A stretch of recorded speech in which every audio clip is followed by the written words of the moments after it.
दोस्तों, यह कहानी है बिहार के एक गांव की, जिसमें विजय नाम का लड़का रहा करता था। बचपन से ही पढ़ाई में होशियार विजय अपने मम्मी पापा की आखिरी उम्मीद था। विजय के दादा ने अपने समय में बहुत कर्ज ले लिया था, जिसको चुकाने में पापा की पूरी जिंदगी मजदूरी में निकल गई।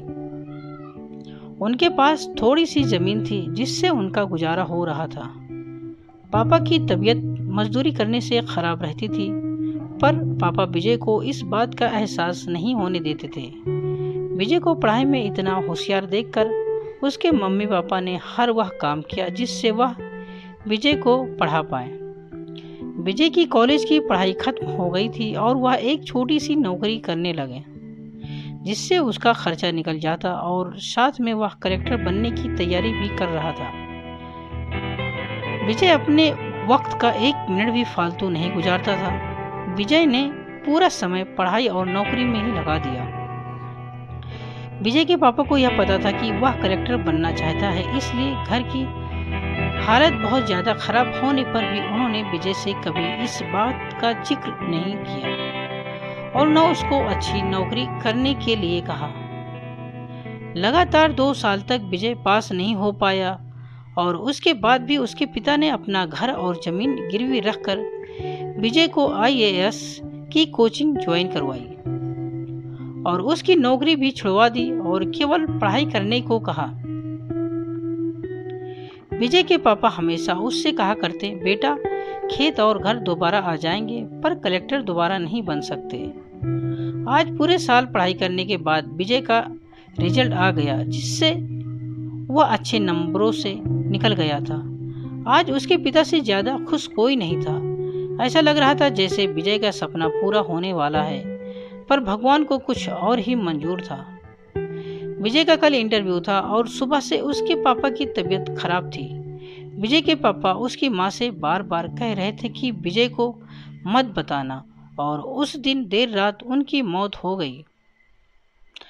अब एक माँ जिसकी गोद में उसका पति गुजर गया और वह अपने दर्द को भुलाकर अपने बेटे की जिंदगी के बारे में सोच रही थी। माँ ने पड़ोसियों तक को इस बात का एहसास नहीं होने दिया कि उसका पति अब नहीं रहा। पूरी रात ऐसे रोए की आवाज भी न निकले और सुबह विजय जब इंटरव्यू देने जाने लगा, तब माँ और पापा के आशीर्वाद के लिए उसने माँ को कॉल किया।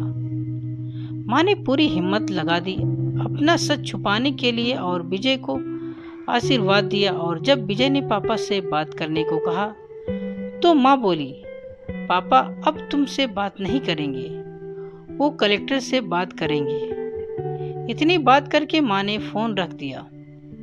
विजय का जब इंटरव्यू हो गया तब उसे बताया गया कि उसके पिता की तबीयत खराब है, उसको तुरंत घर जाना है। विजय को एक पल नहीं लगा अपने पिता की हालत समझने में। घर पहुंचकर पिता के पैरों में गिरकर वह जोर जोर से रोने लगा और कहने लगा, पापा उठो, देखो मैं कलेक्टर बन गया।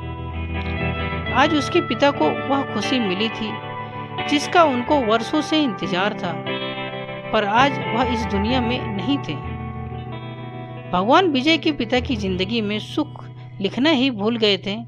पहले वह अपने पिता के कर्ज में जिंदगी भर मजदूरी करते रहे और फिर बेटे के सपनों में फिर घर और जमीन गिरवी रखनी पड़ी।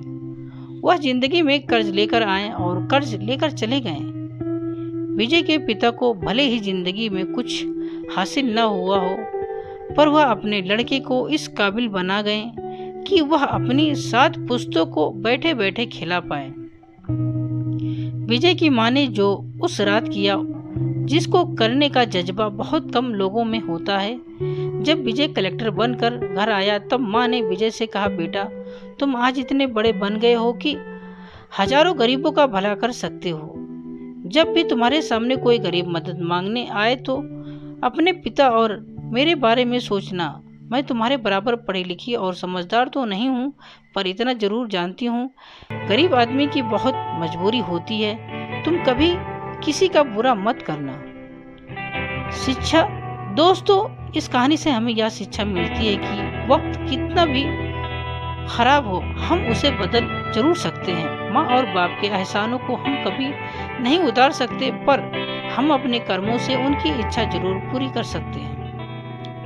आपने पढ़ा कि कैसे विजय के पिता का जीवन लग गया उसे कलेक्टर बनाने में। जब भी कोई किसी पोस्ट पर या जीवन में बहुत ऊपर किसी पद पर पहुंच जाता, तब उसमें बहुत सारे लोगों की मेहनत और त्याग लगता है। जब हम 2 मिनट में किसी को अच्छा या बुरा कह देते हैं, तब हम उसके जीवन का संघर्ष भूल जाते हैं। किसी अधिकारी, नेता या बिजनेस को बुरा भला कहने से पहले उसके पीछे की मेहनत और त्याग के बारे में जरूर सोचें।